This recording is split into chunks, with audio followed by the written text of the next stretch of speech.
السلام عليكم ورحمة الله وبركاته. طبعا انتوا شايفين الجو برد جدا، واول ما الجو يبرد يجي في دماغنا على طول الاكلة الشتوية الجميلة جدا دي. اكلة اقتصادية وجميلة ومغذية وكمان موفرة وبتدفي جدا. هنعمل شوربة العدس زي ما انتوا شايفين كده، بجد جميلة جدا، وزي ما انتوا عارفين ان هي مغذية وحلوة للاطفال. انا ولادي بيحبوا العدس جدا، ويعني في البرد ده بقى بيدفي، بيبقى جميل جدا. بسم الله ما شاء الله. وبالنسبة للعدس بقى، العدس يعني بقى ب60 جنيه كيلو، ب60 جنيه نص كيلو بقى ب30 جنيه. يعني ربنا يهونها علينا، حتى يعني أكلة العدس بقت برضو بتكلف، بس هي أهون من الأكلات التانية، الواحد بيسلك بيها برضو.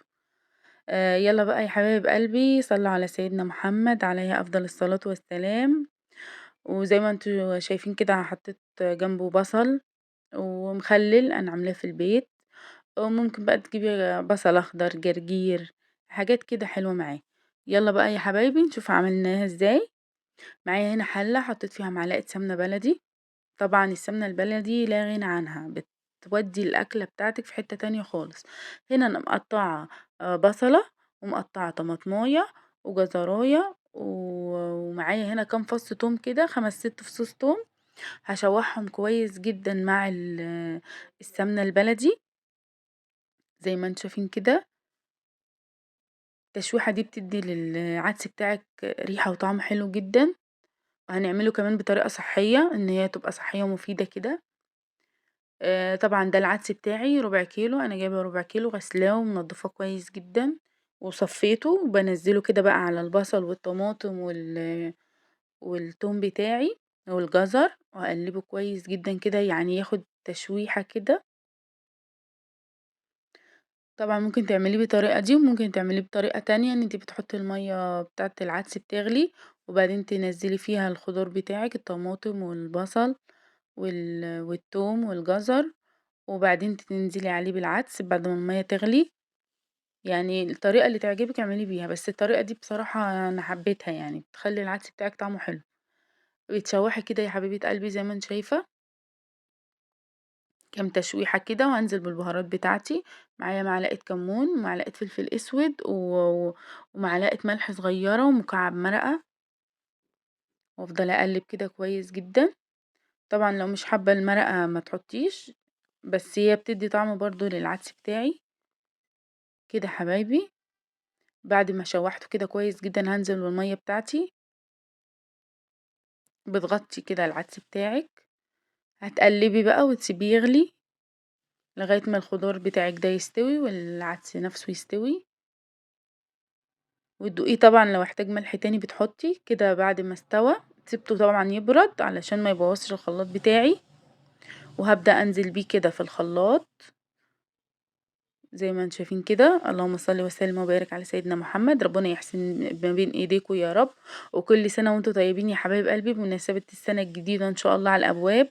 ربنا يجعلها يا رب سنة سعيدة عليكم، وسنة رخاء كده ويكون بقى الحاجة ترخص كده ونعرف بقى نشتري، والواحد يعرف يعيش. اصل كده بصراحة يعني الحمد لله. ربنا يجعلها سنة سعيدة عليكم، كل ما حققش اللي هو بيتمناه في السنة اللي فاتت يحققها السنة دي ان شاء الله. وربنا ينصر فلسطين يا رب، ويحرر أرضها اللهم آمين يا رب، ويرحم شهدائها ويشفي مرضاهم اللهم آمين يا رب العالمين، وينصرهم اللهم آمين. كده العدس بتاعي يا حبايبي بعد ما ضربته في الخلاط كويس جدا حطيته في الحلة تاني، وهسيبه بقى يغلي كام غلوة كده، وهحضر بقى ال الشعرية بتاعتي. طبعا انا مهدية النار خالص على العدس علشان ما يغليش لما احط عليه الشعرية. حطيت كده معلقة سمنة بلدي تانية، وهنزل بقى بالشعرية.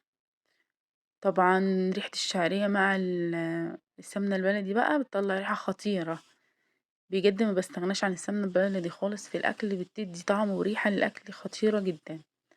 كده يا حبايب قلبي ببدأ اقلب، يعني ايديكي على طول في الشعرية علشان ما يبقاش يعني يعني ما نبقاش نصها محروق ونصها ما استواش، يعني تفضلي ايديكي تقلب فيها كده علشان يبقى لونها كله موحد باللون اللي انت شفتيه الجميل ده. هنزل بقى عليها بيها كده على العدس بتاعي، طشة كده. كده يا حبايبي باقلّب بقى كويس جدًا كده واسيبها تغلي يا دوب غلوتين كده وبعدين أطفي عليها.